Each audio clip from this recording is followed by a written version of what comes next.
Chapter number 4 business services. Chapter में हमने पढ़ना है जो भी सर्विस इंडस्ट्री रिलेटेड है, मतलब मैन्युफैक्चरिंग नहीं, प्राइमरी सेक्टर नहीं, सर्विस इंडस्ट्रीज जैसे कि इंश्योरेंस, जैसे कि बैंकिंग, जैसे कि ट्रांसपोर्ट। पढ़ने की पहला it has already been stated that commerce consists of trade and auxiliary to trade. Auxiliary means related. Auxiliary means related.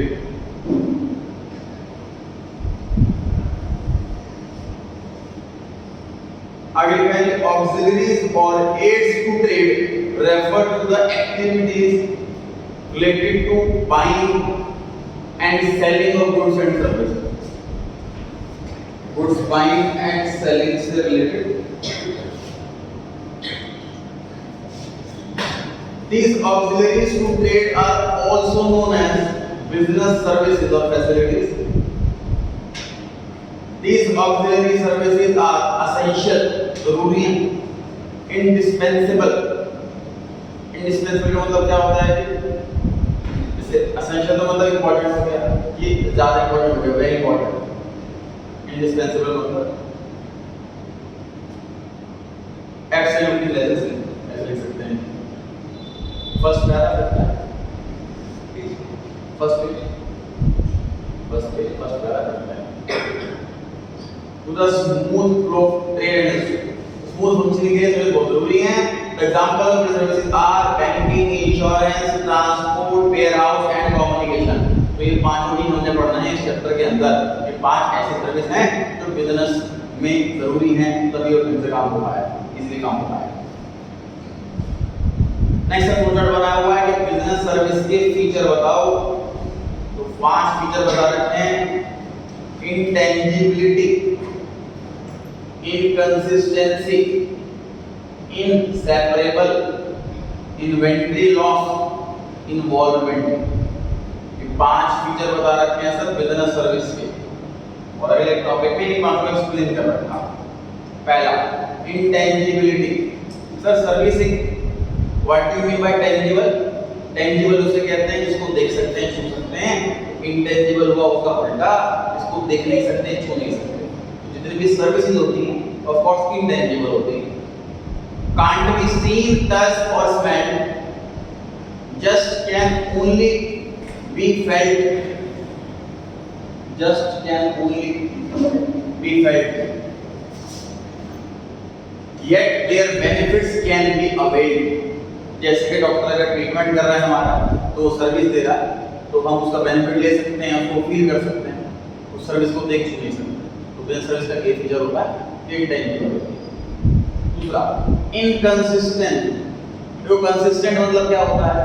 Same काम रेगुलर बेस पे करना, उसे कंसिस्टेंसी कहते हैं। इनकंसिस्टेंसी उसका उल्टा होगा, रेगुलर बेस पे सेम काम नहीं करता। डॉक्टर सेम मेडिसिन हर पेशेंट को नहीं लिख रहा, पेशेंट की बीमारी के अकॉर्डिंग, उसकी बॉडी के अकॉर्डिंग, ये नहीं कि हर बीमारी में सेम दवाई लिख देगा, है ना? हर एक की बॉडी अलग है, हर एक की एज ग्रुप अलग है। किसी को जो ऑलरेडी प्री एग्जिस्टिंग डिसीज है उसके अकॉर्डिंग वो अलग अलग सबको मेडिसिन प्रिस्क्राइब करते हैं। तो इनकंसिस्टेंसी का मतलब ये है कि जो सर्विस होती है वो कंसिस्टेंट नहीं होती, कि हर कस्टमर को सेम सर्विस चिपका देंगे, हर कस्टमर की नीड के अकॉर्डिंग सर्विस चेंज करें। तो different customers have different demands and expectations, जैसे कि मोबाइल सर्विस, जैसे कि ब्यूटी पार्लर। इनसेपरेबल मतलब जो सर्विस है इसको हम सेपरेट नहीं कर सकते, इसके बिना बिजनेस नहीं चलेगा। Production and consumption are perform simultaneously, हम सर्विस बना भी रहे हैं और सर्विस यूज भी हो रही है हाथ की हाथ।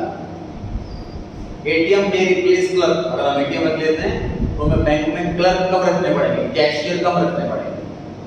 But presence of customer is must, customer आएगा तभी एटीएम की यूज होगा। तो जैसे कि कस्टमर आया पैसे निकालने के लिए, एटीएम ने सर्विस दे दी, कस्टमर सर्विस दे दी, साइमल्टेनियसली काम होता है। Fourth point inventory loss. देखिए इन्वेंटरी लॉस का नॉर्मल मीनिंग क्या होगा? कि सर ने गुड्स खरीदे और वो बिके नहीं, वेस्ट हो गए, है ना? ये लॉजिक है बेसिक मीनिंग इन्वेंटरी लॉस का। अब इसको सर्विस पर लो कि सर सर्विस लॉस का क्या मतलब हो गया। जैसे मान लीजिए मेरा होटल है और मेरे होटल के अंदर 50 कमरे हैं, ऑफ सीजन चल रहा है, सिर्फ 10 कमरे ऑक्यूपाइड, बाकी 40 कमरे खाली, तो वो मेरा लॉस है कंप्लीट। मतलब ऑफ सीजन में जो मेरे हॉस्पिटल में होटल में खाली रूम, उसको ऐसा नहीं कि मैंने अभी रूम खाली है उसको मैं स्टोर कर लूँ, इस सर्विस को जब डिमांड है तब यूज कर लूँ, ऐसा पॉसिबल नहीं। ठीक बात है। तो हम इसको स्टोर नहीं कर सकते। जो भाई अगर मान लीजिए हमारे गुड्स की डिमांड कम है तो हम गुड्स को रख सकते हैं अपने पास, जब सीजन आएगा तब बेच देंगे। इन्वेंटरी में तो पॉसिबल है, सर्विस में इज पॉसिबल नहीं। जीरो लॉस हो जाता है हमारा। ये topic inventory loss. Services can't be stored for future use और performed earlier to be consumed at a later date.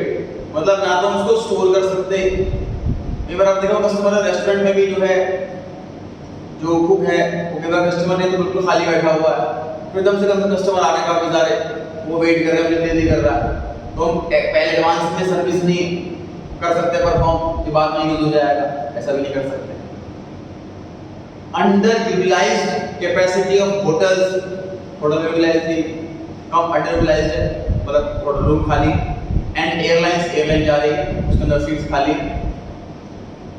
During slack demand, demand बहुत कम होती है मतलब ऑफ सीजन होता है, can't be stored for future when there will be a peak demand, तो demand बहुत ज्यादा होगी तब यूज कर लें, इस खाली पन को तो वो पॉसिबल नहीं। ठीक है। Involvement, participation of the customer in the service delivery is a must. A customer can get the service modified according to specific requirement। Customer की इन्वॉल्वमेंट इसमें बहुत जरूरी है। रिलायंस सर्च ने अपना सॉफ्टवेयर बनाया तो पूरा इन्वॉल्वमेंट रही कि हमें इस टाइप का सॉफ्टवेयर चाहिए, उसमें ऐसे ऐसे सर्च हो जाए, उसमें अमाउंट आ जाए, उनका QR कोड से भी आ जाए, QR कोड नहीं जरूरत तो हम टाइप भी कर सकें, तो कस्टमर की इन्वॉल्वमेंट इसमें चाहिए, सर्विस कैसे चाहिए। तो ये 5 फीचर थे सर बिजनेस सर्विसेज के। हर बिजनेस सर्विस में 5 चीजें होंगी ही होंगी। अब आ रहे हैं टाइप्स ऑफ सर्विसेज पर। कितने तरह की सर्विस होती है। पहला सोशल सर्विस। सोशल सर्विस में हम प्रॉफिट के लिए काम नहीं कर रहे, सोशल वेलफेयर के लिए काम कर रहे हैं, सोसाइटी के लिए काम कर रहे हैं। प्रोवाइडेड वॉलंटरीली, वॉलंटरीली का मतलब होता है अपनी इच्छा से, जबरदस्ती नहीं।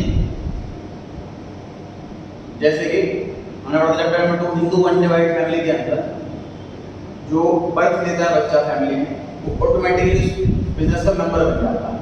वहां पर वॉलंटरी वाला कुछ काम नहीं है। पार्टनरशिप जब हम करते हैं तो हम वॉलंटरीली करते हैं, कोई जबरदस्ती हमसे पार्टनरशिप नहीं करवाता। वॉलंटरी मतलब अपनी इच्छा से, तो सर्विस कोई सोशल वेलफेयर के कोई काम करता है तो वॉलंटरीली अपनी इच्छा से करता है, कोई जबरदस्ती नहीं करता। Voluntarily to achieve certain goals, जैसे कि हेल्थ केयर, जैसे कि एजुकेशन सर्विसेज जो एनजीओ प्रोवाइड करते हैं।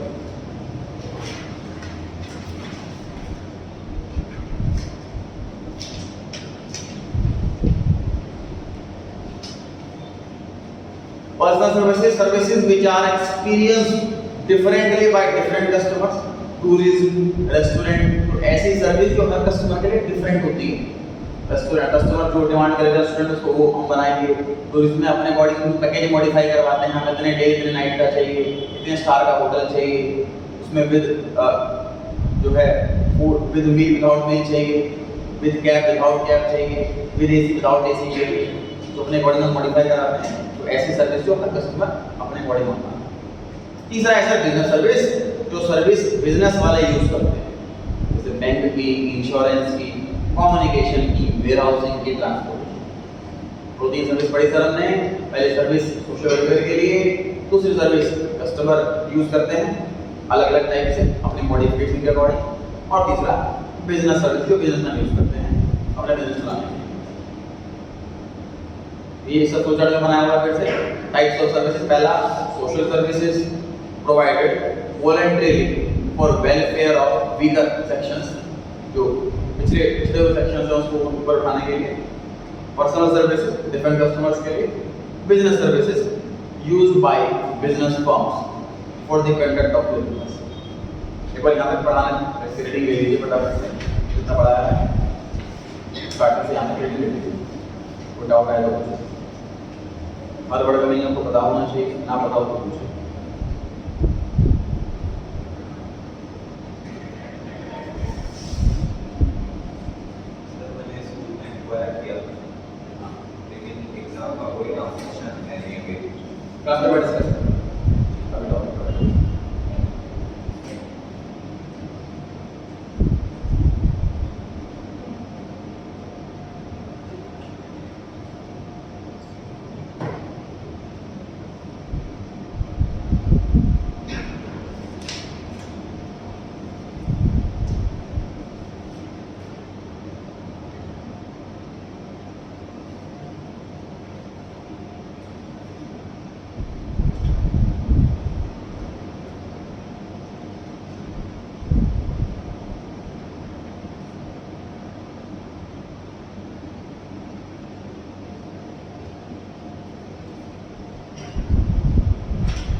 रेडी कर रहा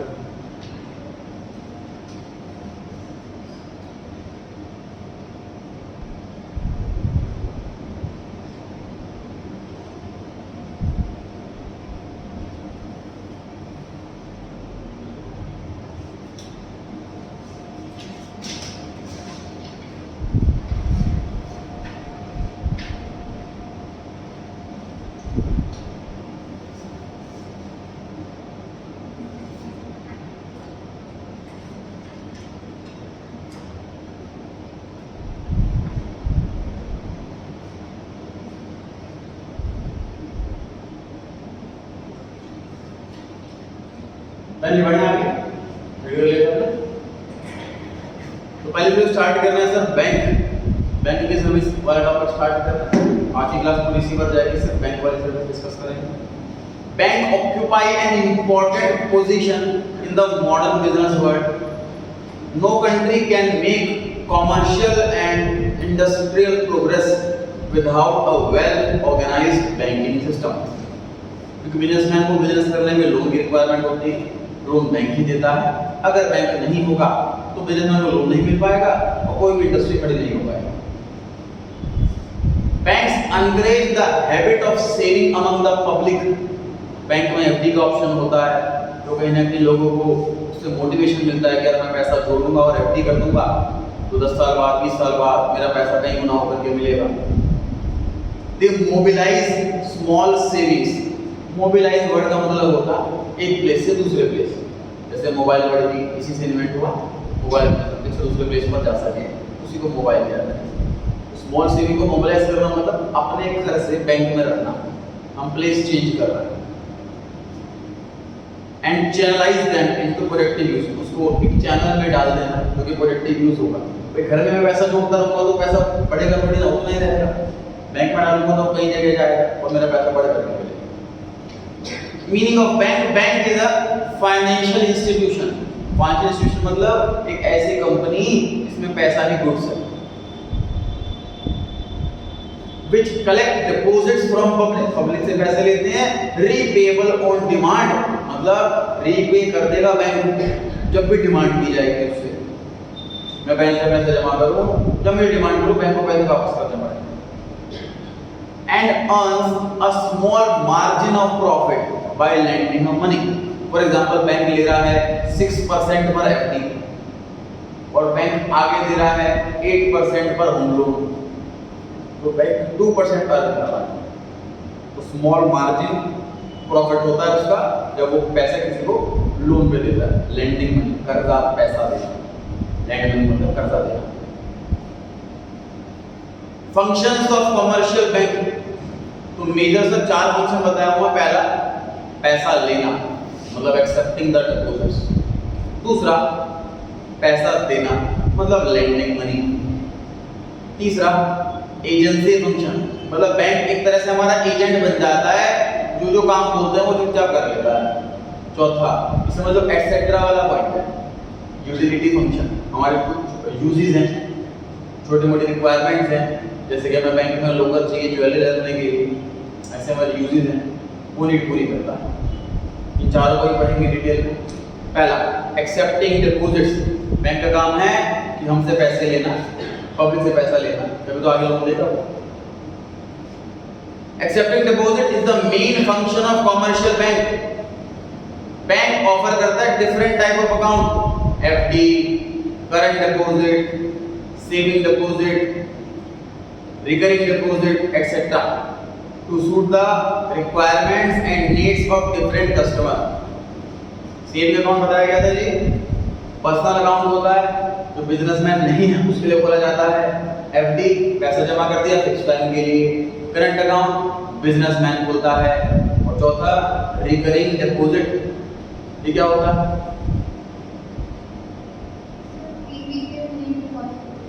एफडी होती है सर, लेकिन एफडी में नॉर्मली हम वन टाइम पैसा जमा करते हैं, आरडी में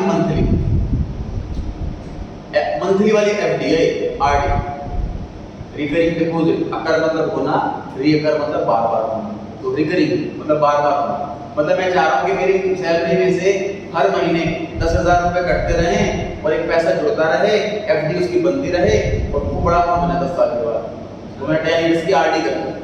ठीक है, तो अभी आरडी में सेम रेट ऑफ इंटरेस्ट होता है, रेट ऑफ इंटरेस्ट सेम होता है, रेट ऑफ इंटरेस्ट सेम होता है, लेकिन वो इयर्स हम डिफाइन करते हैं या बैंक? हाँ हमेशा कस्टमर 7 डेज से लेकर 10 इयर्स तक बीच में कोई सा भी स्लॉट बुक कर सकते हैं, 100% कस्टमर के हाथ में कि कितना टाइम के लिए करना। बेसिकली किसी पर्पस से की जाती है। For example after suppose 8 years हमको लग रहा है कि हमारा बच्चा जो है वो 12th पास कर जाएगा, उसके हायर एजुकेशन के लिए हमें पैसा चाहिएगा, तो वो पर्टिकुलर ईयर हमने सेट कर लिया, सपोज 7 ईयर 6 मंथ है, वो सेट कर दिया मैंने। हर अपनी मैं सैलरी में से पैसा कटवा कर उसमें जमा करता रहूँगा, जैसे वो डेट आएगी पैसा मुझे मिल जाएगा विद इंटरेस्ट। ये होता है। दूसरा है कि लैंडिंग मनी, अगले पेज पर, कर्जा देना, लोन देना with the help of money collected through various types of accounts. तो भी हमने पढ़े उन अकाउंट से पैसा कलेक्ट कर लिया बैंक ने, अब वो बैंक आगे लोन दे रहा है। Commercial bank land finance to businessman, farmers, others. The main ways of landing money are term loans, bank overdraft, cash credit, discounting bill of exchange. ये तरीके होते हैं, चारों को डिस्कस करेंगे डिटेल में आने वाले पेज। सेकेंडरी फंक्शन का लिख दो एजेंट, सेकेंडरी फंक्शन से आगे लिख लीजिए एजेंट। अब बैंक हमारा एजेंट बन गया, जो काम बोलेंगे करता रहेगा। The secondary functions of commercial banks are as under agent functions. As an agent of its customer, a commercial bank provides the following service. पहला collecting bill of exchange, पढ़ेंगे सर अकाउंट में डिटेल में bill of exchange क्या होता है। हमने किसी से पैसे लेने हैं तो हम उससे रिटर्न में लिखवा लेते हैं कि आप हमें इस डेट तक इतने पैसे दो, उस पेपर को बिल ऑफ एक्सचेंज कहते हैं। वो पेपर सब 3 महीने का टाइम है, 3 महीने बाद हम जाएंगे उस कस्टमर के पास पैसे लेने के लिए, हम बिजनेस में इतने बिजी हैं, हमारे पास टाइम ही नहीं, तो हम अपने बैंक को भिजवा सकते हैं। 3 महीने बाद ना आप उस कस्टमर के अकाउंट से पैसे काट लेना, मेरे अकाउंट में पैसा डाल, तो बैंक ये सर्विस देता है, हमारे एजेंट की तरह काम करता है, नौकर की तरह काम कर रहा है। Promissory notes and cheques, promissory notes और बिल ऑफ एक्सचेंज सेम चीज है, और चेक में भी ये से कस्टमर से चेक मिला तो बैंक में जमा कर देता हूँ, बैंक को बोल देता हूँ इसके अकाउंट से पैसा काटने के अकाउंट में पैसा जमा करो। कलेक्टिंग डिविडेंड्स, सर मैंने किसी कंपनी के शेयर्स खरीदे हुए हैं तो बैंक में अपना उस कंपनी में अपना बैंक अकाउंट लिंक करवा दिया, लगता है बैंक को मैं बोल रहा हूँ कि जब भी मुझे इस कंपनी से शेयर पर डिविडेंड मिलेगा सीधे मेरे अकाउंट में पैसा ले लेगा, सर्विस दे रहा है, इंटरेस्ट मिल रहा है बैंक से तो मेरे बैंक में लिंक करा दिया। Buying and selling shares, debentures and other securities, मैं शेयर्स खरीद रहा हूँ ऑटोमेटिकली मेरे अकाउंट में पैसा कट जाएगा, शेयर बेच रहा हूँ तो ऑटोमेटिकली मेरे अकाउंट में पैसा आ जाएगा। इंटरेस्ट पे कर रहा हूँ, इंश्योरेंस प्रीमियम पे कर रहा हूँ, अपने बैंक में मैंने ऑलरेडी इंस्ट्रक्शन दे रखी है कि मेरा इंश्योरेंस जब भी रिन्यू हो ऑटोमेटिकली पे होता है, इंटरेस्ट जब भी पेमेंट का टाइम है ऑटोमेटिकली रिन्यू होता है।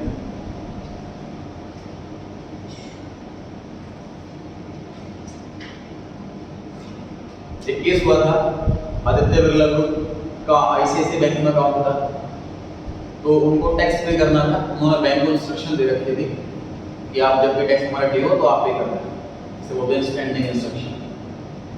अब उसमें बैंक के फॉल्ट से इंटरेस्ट टाइम पर और टैक्स टाइम पर नहीं पे हो, डिफॉल्ट हो गया, तो डिफॉल्ट होने के बाद इनकम टैक्स वालों ने पेनल्टी लगा दिया आदित्य बिरला ग्रुप पर कि आपने टैक्स टाइम पर नहीं पे करा तो आपको कितने करोड़ रुपए अलग से पेनल्टी देनी होगी। आदित्य बिरला ग्रुप ने बैंक को क्लेम करा कि तुम्हारी गलती से डिले हुआ है, तुम इंटरेस्ट पे करो, पेनल्टी पे करो, हम क्यों पे करें।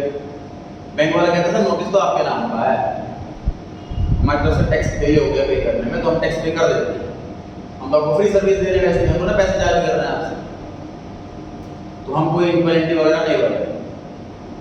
और वैसे भी सोचो ना गवर्नमेंट के पॉइंट ऑफ व्यू से, गवर्नमेंट को तो टैक्स आदित्य बिरला ग्रुप से चाहिए, अब आदित्य बिरला ग्रुप खुद दे या अपने बैंक से दिलवाए तो उस बैंक उस कंपनी की मर्जी, इनकम टैक्स नोटिस तो आदित्य बिरला ग्रुप पर ही आएगा। तो आदित्य बिरला ग्रुप का जो चेयरमैन थे वो आईसीआईसीआई बैंक के चेयरमैन के पास गए और कहते हैं आप नहीं भरोगे पेनल्टी, वो कहता नहीं भरेंगे, ठीक है सारा पैसा वापस लाओ। इतने करोड़ रुपए पैसा था उनका कि बैंक इंसॉल्वेंट हो जाता। तो फिर अब बैंक का चेयरमैन ने फिर रिक्वेस्ट करी कि आप अकाउंट क्लोज मत कराओ, हम पेनल्टी भरेंगे। फिर बैंक वालों ने पेनल्टी भरी, ये रिव्यूज हुआ। खैर यहाँ पर टॉपिक क्या सीखा हमने कि बैंक वालों को इंस्ट्रक्शन दी जाती है कि वो इंश्योरेंस प्रीमियम सारे हमारे पेमेंट इलेक्ट्रिसिटी वाटर ये सब भरेगा as an agent. Transferring funds from one branch to another and from one place to another.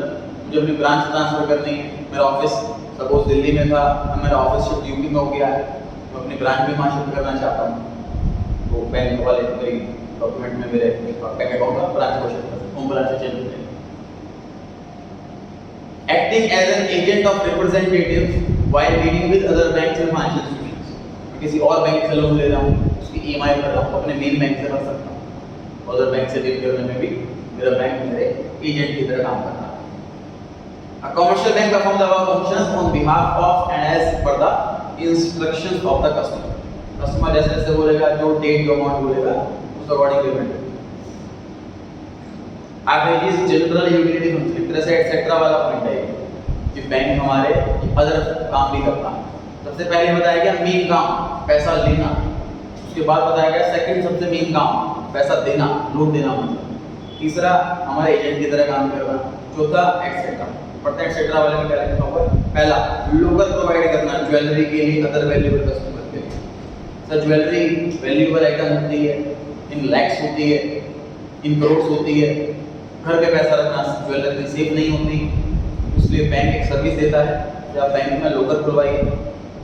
Local में साइज के हिसाब से चार्जेस होते हैं, जिससे नॉर्मली 5,000 रुपये से शुरू होता है एनुअल, 5,000 एनुअल चार्जेस होते हैं। उसमें बड़ा छोटा सा स्पेस मिलता है आपको, वहाँ पर अपनी ज्वेलरी लगा करके रख सकते हैं।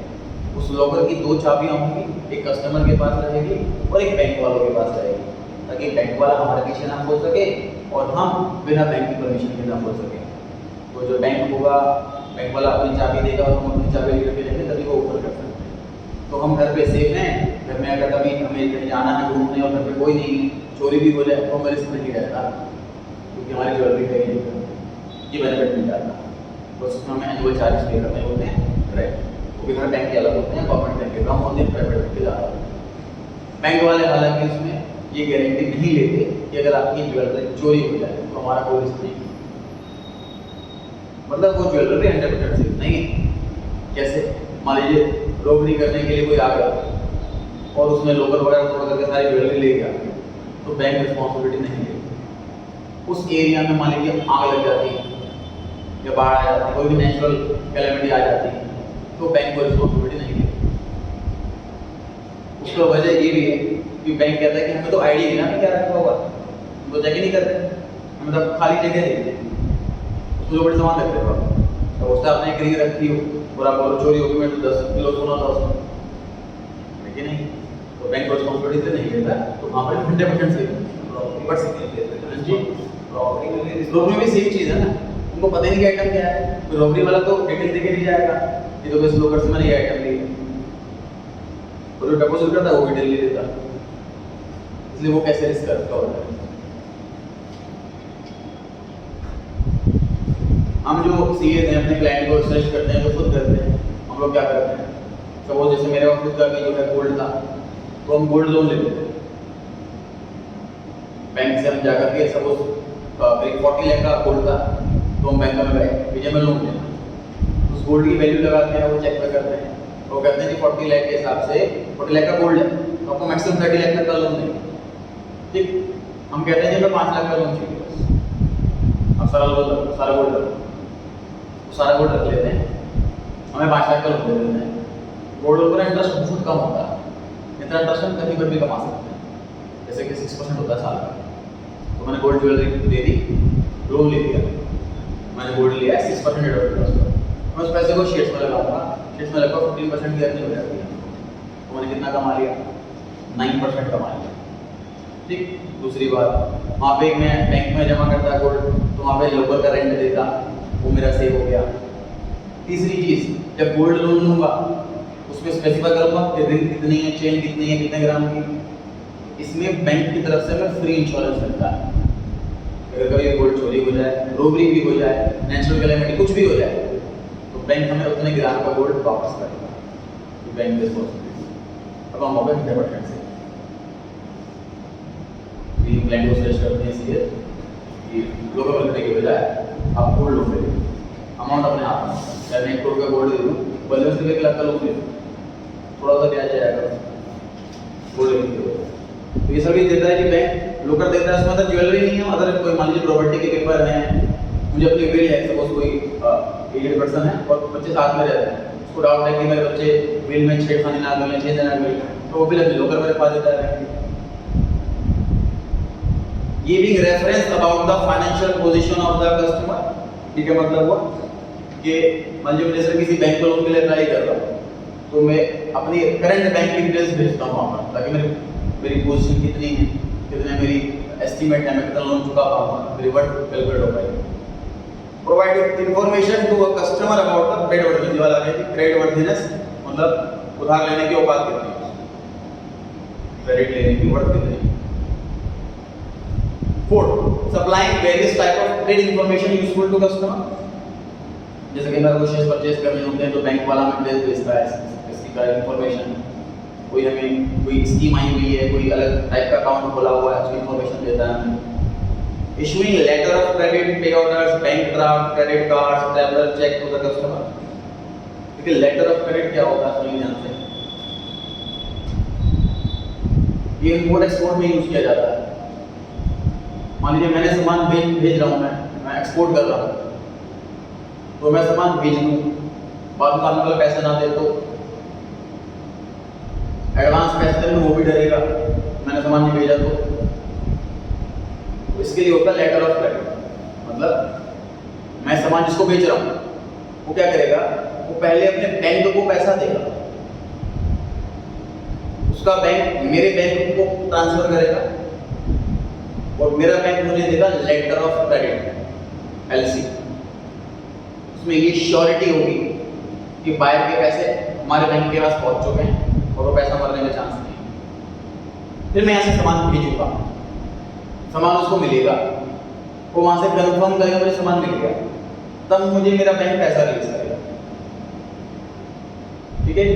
अगर मैंने सामान नहीं भेजा तो बैंक वाला पैसा रिलीज नहीं करेगा, बायर बोल सकता है कि सामान मुझे मिला नहीं, टाइम हो चुका है, मेरा पैसा वापस कर दो, तो बायर को पैसा वापस मिल जाएगा उसका। इसमें बायर भी सेफ है, सेलर भी सेफ है। इन सर्विसेज में बैंक नॉट प्रॉफिटेबल टाइप चलती है ना, देख इसमें देखो अमाउंट पर डिपेंड है और कोई सर्विस फ्री नहीं होती। दूसरी बात जो प्रिविलेज कस्टमर होते हैं उनके लिए, कस्टमर्स के लिए कुछ सर्विस फ्री होती है और दूसरे कस्टमर के लिए ज़्यादा होती है। प्रिविलेज कस्टमर जो ज़्यादा अमाउंट से बैंक अकाउंट को पाते हैं,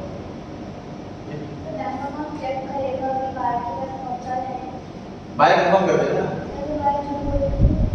नहीं, उसके बाद जब डॉक्यूमेंट होंगे हमारे पास, जैसे हम भिजवाएंगे, पढ़ेंगे हम डॉक्यूमेंट चैप्टर है भी, जब हम समझ जाते हैं ना तो कम से कम 15-20 रिसीट होती है, डॉक्यूमेंट रिसीट और जो शिप पे कैप्टन सामान ले चेक करेगा उसकी रिसीट, बहुत सारी रिसीट होती है हमारे पास, प्रूफ होंगे भिजवाने के। अगर वो कहता नहीं मिला सामान गया था, तो बहुत सारे रिसीट्स हैं दिखाने के लिए। और जो सामान जब वेयर हाउस से कलेक्ट करेगा तो भी वो साइन करके जाएगा, सामान कलेक्ट करेंगे तो वो साइन प्रूफ होंगे।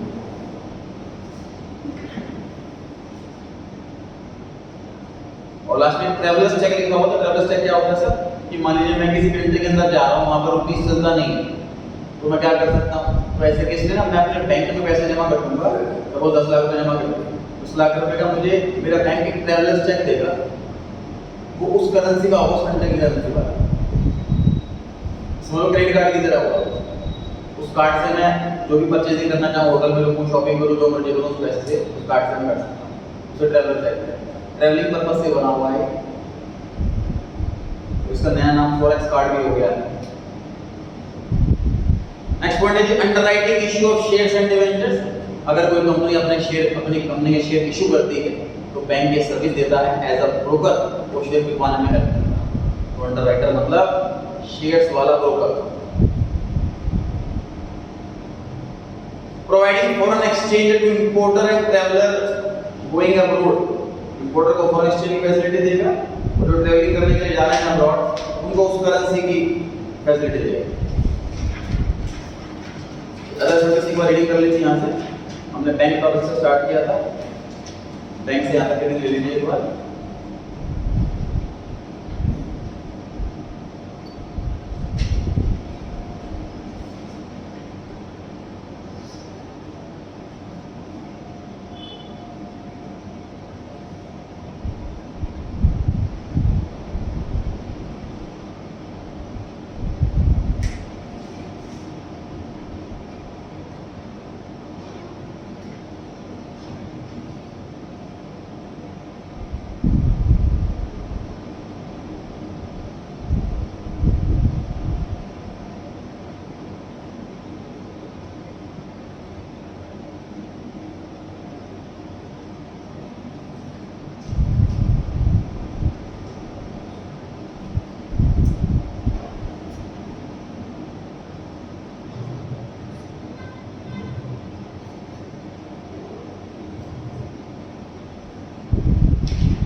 Done.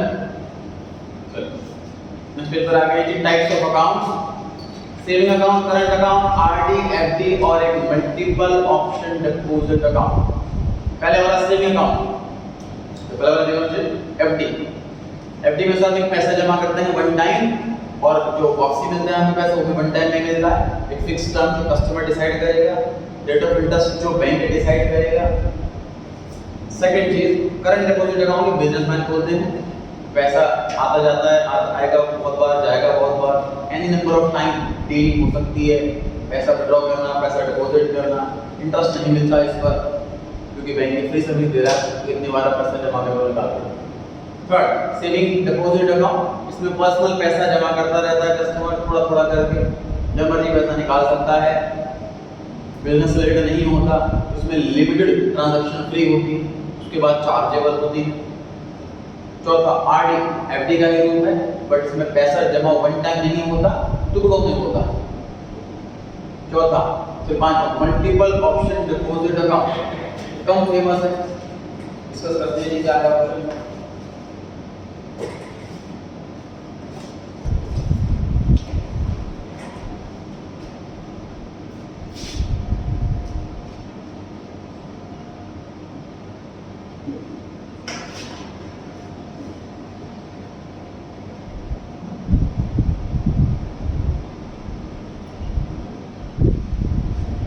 Saving account plus FD, इसका मतलब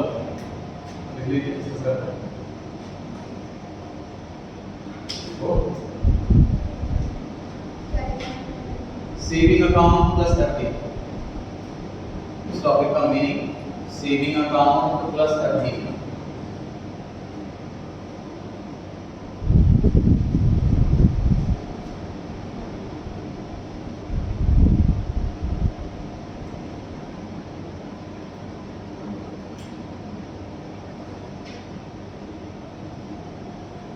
देखिए ये कॉन्सेप्ट क्या है सर, ये सेविंग अकाउंट भी है और ये एफडी भी है। कैसे सर, मेरा काम इस टाइप का है, कभी कभी पैसे एकदम से आ जाते हैं, कभी कभी टाइम पे नहीं आते, कभी नीड ही नहीं होती, और एफडी करना, बैंक में जाना उसकी एफडी करना या ऑनलाइन बैठ कर भी एफडी करना इतना टाइम नहीं है। तो बैंक ये फैसिलिटी देता है कि आपके बिहाफ पर ऑटोमेटिकली आपकी एफडी हम कर दिया करें। जैसे बैंक ऑफ इंडिया में अकाउंट है मेरा, उस अकाउंट का नाम है सेविंग प्लस। उसमें क्या होता है, मेरे अकाउंट में जब भी 50,000 रुपए तो मिनिमम बैलेंस है, सेविंग अकाउंट है वो 50, मतलब ये वाला अकाउंट है 50,000 तो मिनिमम बैलेंस है, उससे कम हो तो चार्जेस लगेंगे। उसके ऊपर जैसे मेरा अकाउंट का बैलेंस होता है तो मेरा बैंक ऑटोमेटिकली उसकी एफडी कर देता है 10,000 के मल्टीपल। मतलब फॉर एग्जांपल मेरे अकाउंट में 50,000 है, यानी से 30,000 रुपीस और आ गए तो बैंक उस 30,000 की ऑटोमेटिकली उसी दिन एफडी कर देगा। मेरे अकाउंट में 50,000 रुपए पड़ जाएगा, कहीं से 8,000 रुपए आ गए, उसकी एफडी नहीं करेगा बैंक, 10,000 के मल्टीपल होना चाहिए, तो मेरे अकाउंट का बैलेंस 58 हो जाएगा, 50 प्लस 58 हो जाएगा। समझ आ रहा है? कहीं से 5,000 रुपए और आ गए, मेरे अकाउंट का बैलेंस 63 हो गया, तो मेरा बैंक 10,000 की एफडी कर देगा, 53 बैलेंस रह जाएगा। समझ आ रही है?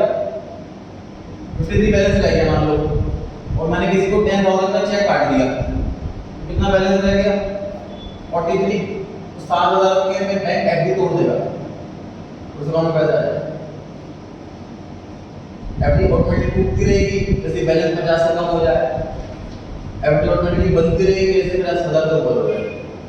उन लोगों के लिए उनको इतनी नॉलेज नहीं है एफडी बार करने की, ऑनलाइन से इतना अवेयर नहीं है, बैंक में जाते हैं एफडी करने के लिए, उनका दिन खराब हो जाता है पूरा सरकारी बैंक में, जो ऑटोमेटिकली सिस्टम उनके लिए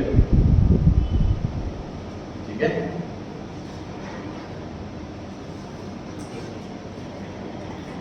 और नेक्स्ट पेज 78 पर अदर बैंकिंग सर्विस में क्या लिखा है, पहले टर्म लोन में फिक्स टाइम के लिए होता है। मान लीजिए बैंक के पास जा रहा हूं और मुझे कहता हूं मुझे 5 साल के लिए लोन चाहिए, मुझे पता है मैं जहां पैसा लगा रहा वहां पैसा कम से कम 5 साल लग जाएंगे रिकवर करने, या 10 साल या 20 साल, तो हम लोग पर्टिकुलर टर्म दे, पर्टिकुलर पीरियड।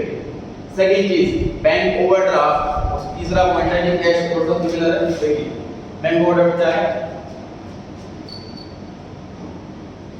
मेरा करंट अकाउंट खुला हुआ है, इसके अंदर 5 लाख रुपए हैं, एक बार ऐसा होता है मुझे पेमेंट 6 लाख की करनी अकाउंट में, लेकिन 5 लाख की है, तो ऐसे में क्या करूं, लोन लूं बैंक से, लेकिन मुझे पता है मेरे पैसे कहीं से आने वाले हैं कुछ दिनों में, तो मैं लोन लेकर करूंगा क्या, तो देखो के लिए पैसे चाहिए, और ऐसा बहुत बार होता है, तो बैंक से मैं फैसिलिटी लेकर दूंगा, बैंक ओवरड्राफ्ट की अपने अकाउंट दिखाऊंगा कि मेरा अकाउंट स्ट्रांग है, जहां का पैसा मरेगा नहीं, मुझे ओवरड्राफ्ट की फैसिलिटी दे दो, मतलब मेरा बैलेंस नेगेटिव जाना अलाउ कर दो। मतलब मेरा 5 लाख का अकाउंट का बैलेंस है, तभी मैं 6 लाख का चेक काट सकता हूं, तो पास हो जाए अकाउंट से, ये फैसिलिटी। तो बैंक मुझे लिमिट सैंक्शन करेगा, सपोज मुझे लिमिट सैंक्शन होगी 20 लाख, ये आपका अकाउंट -20 तक जा सकता है, तो मेरे अकाउंट में भले ही 5 लाख है, मैं 25 लाख तक का चेक काट सकता हूं, -20 हो जाएगा। जैसे कहीं से पैसे आ जाएंगे तो प्लस का बन जाएगा, फिर पैसे चेक काट देंगे माइनस, मतलब प्लस माइनस घूमता रहेगा बार-बार। इस फैसिलिटी को बोलते हैं बैंक ओवरड्राफ्ट। मेरा ये क्वेश्चन है कि जैसे मेरे पास अचानक से किसी सोर्स से 50 लाख रुपीस आ गए और मुझे किसी और को 75 लाख का अमाउंट पे करना है, मैंने 75 लाख का ये बैंक ओवरड्राफ्ट यूज करके उसको पे कर दिया, 25 लाख रुपीस मेरा पेंडिंग, तो और किसी जगह से 50 लाख रुपीस आए, तो मेरे 25 लाख कट के फिर बचे कुछ मेरे पास आएंगे ना 25 लाख, मतलब मेरा -25 बैलेंस होगा, जैसे 50 जमा कराऊंगा तो -25 + 25 बचेगा, ठीक। और बैंक में 10 साल का कोर्स फ्री में सर्विस नहीं देगा, तो बैंक ओवरड्राफ्ट होगा, ठीक। इससे अगर कंपनी की कैश क्रेडिट लिमिट सीसी, इसमें क्या होता है, इसमें क्या होता है, जो मेरा करंट अकाउंट है ना उसमें फैसिलिटी नहीं मिल रही मेरे को प्लस माइनस करने की, इसकी जगह मैंने अलग से अकाउंट खुलवाया है कैश क्रेडिट के नाम से, उसमें मुझे बैंक की लिमिट दे दी सपोज 20 लाख, मुझे मान लो पैसे चाहिए रिक्वायरमेंट है, तो मैं इस वाले अकाउंट को लॉगिन करूंगा, इससे पैसा विड्रॉ करूंगा और इस वाले अकाउंट में पैसा आएगा, फिर मैं चेक करता हूं, समझ पा रहे हैं? तो ये कि मैं इसी में पॉजिटिव नेगेटिव हो रहा है और कैश क्रेडिट लिमिट में क्या हो रहा है, सेपरेट अकाउंट हो रहा है लोन वाला, उसमें बैंक ने लिमिट डाल करके छोड़ दी, आपको 20 लाख की लिमिट है, फिलहाल मान लो लिमिट यूटिलाइज 0 है, तो कोई इंटरेस्ट नहीं देना, मुझे रिक्वायरमेंट हुई 5 लाख, मैं 5 लाख ऐसा निकाल लिया अपने अकाउंट में जमा कर दिया, हमें इसको यूज करवाना है तो 5 लाख विड्रॉ कर लिया, मुझे इंटरेस्ट 5 लाख का दे दिया, मेरे पास पैसे यहाँ पर आ गए 5 लाख का, तो मैं वापसी पे कर दूंगा, इंटरेस्ट लगना बंद हो जाएगा, उतने ही दिन का इंटरेस्ट लगेगा जितना दिन मैंने यूज करा। फिर रिक्वायरमेंट आ गई 12 लाख निकाल के यहाँ से यहाँ पर आ गए, उसको पेमेंट कर दी मैंने क्रेडिट वगैरह, 12 लाख का इंटरेस्ट चालू हो जाएगा, ऐसा होता है। बैंक ओवरड्राफ्ट में सेम बैंक में नेगेटिव बैलेंस और कैश क्रेडिट लिमिट वाले में अलग से अकाउंट खुलता है, उसमें मुझे लिमिट फिक्स हो जाती है, वहाँ से पैसा विड्रॉ कर सकता हूँ। क्लियर हो गया?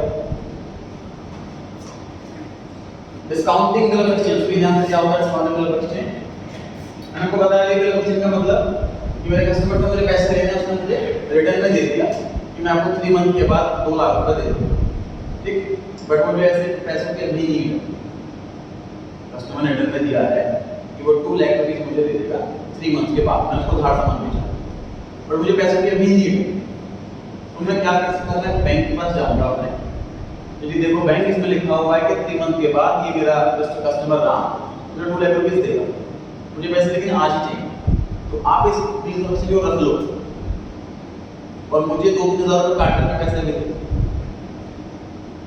अपने चार्जेस काट लो, मुझे पैसे दे दो, इसको बोलते हैं discounting of bill of exchange. तो बैंक में देख मान लीजिए कि अगर आपने मुझे रिटर्न में दिया कि मैं आपको 3 महीने बाद 2 लाख रुपए दे दूंगा, मेरे पास ये पेपर रखा हुआ, मुझे देखकर पेपर को 3 लाख रुपए देकर 2 लाख रुपए देकर कि पैसे तो मैं यूज कर ही नहीं सकता उस पैसों को, मुझे आज ही पेमेंट करनी है, लोगों को क्या करूं, तो मान लीजिए आप बैंक मैंने पेपर आपको दे दिया, 3 महीने बाद ना आप इनसे पैसे ले लो 2 लाख रुपए, ठीक है, वो 10,000 रुपये कम दे दो, अभी दे दो पैसे, तो आपका 10,000 रुपये प्रॉफिट है, आप ये काम कर लो, मुझे 190 मिल जाएंगे, मेरा बिजनेस स्मूथली चल पाएगा, मुझे 190 हुआ और आपको तो 2 लाख दे ही थे, चाहे मुझे चाहे जो पेपर लाएगा उसको दे दो। तो जैसे मैंने आपसे पैसे लिए, for example your bank businessman, मैंने आपको एक बिल दिया कि सर मेरे को इसके एक्सचेंज में give me this tax amount after two expanded, और मेरे को तब तक कोई और सोर्स से बचे हुए पैसे नहीं है, सो वो बिल को एक्सचेंज करके फिर claim your money from the दोबारा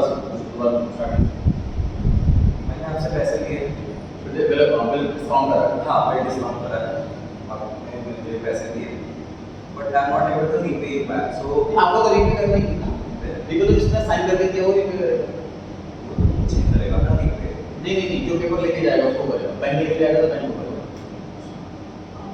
सुन ध्यान से, मैंने आपको गुड्स बेचे 2 लाख रुपए के और आपने कहा कि 3 महीने बाद पेमेंट करोगे, आपने मुझे पेपर पर रिटर्न में साइन कर दिया, वो पेपर मैं बैंक वालों को बेच रहा हूँ डिस्काउंट, वो सारे राइट्स बैंक के होते सर हर बैंक के होगा, बैंक आपसे क्लेम करेगा, ठीक है, तो डिस्काउंट में मतलब मुझे इतना से लोन मिल गया मेरे को। कीवर्ड है कि बैंक ड्राफ्ट, बैंक ड्राफ्ट क्या होता है कि मुझे अपने कस्टमर को चेक देना है लेकिन चेक बाउंस होने का डर है, तो मैं बैंक को बोल रहा हूँ कि आप चेक काट करके दे दो कस्टमर के नाम का, तो चेक बाउंस नहीं होगा, अपने गुड सर्विस चार्ज ले लो। बैंक ड्राफ्ट ई पॉइंट है और से एफ पॉइंट है नेक्स्ट पेज पर बैंकर्स चेक, तो ई पॉइंट में लिखा है ना बैंक ड्राफ्ट में लिख दीजिए पहले करके अदर स्टेट, तो ई पॉइंट में लिखा है बैंक ड्राफ्ट, उसमें डलन करके लिख लो अदर स्टेट दूसरी स्टेट, और जो एफ पॉइंट है उसमें अंडरलाइन करके सेम स्टेट, जो एफ पॉइंट है बैंकर्स चेक और पे ऑर्डर, उसमें अंडरलाइन करके सेम स्टेट, तो अगर उसी स्टेट का बंदा है तो उसको बैंकर्स चेक बोलते हैं, अलग स्टेट का होता है, मतलब मैं दिल्ली से यूपी का बनवा रहा हूँ तो मैं बैंक ड्राफ्ट बनवाऊंगा, दिल्ली में रामनगर से कृष्णनगर का बनवा रहा हूँ, दोनों दिल्ली के अंदर है तो मैं बैंकर्स चेक बनवाऊंगा, ठीक है, ध्यान रखना, सेम स्टेट है तो बैंकर्स चेक, अलग स्टेट है तो बैंक ड्राफ्ट। फिर मेरी बात उन 2 पेजों की लिख लीजिए 77 और 70, और डाउट तो नीचे वीडियो के बाद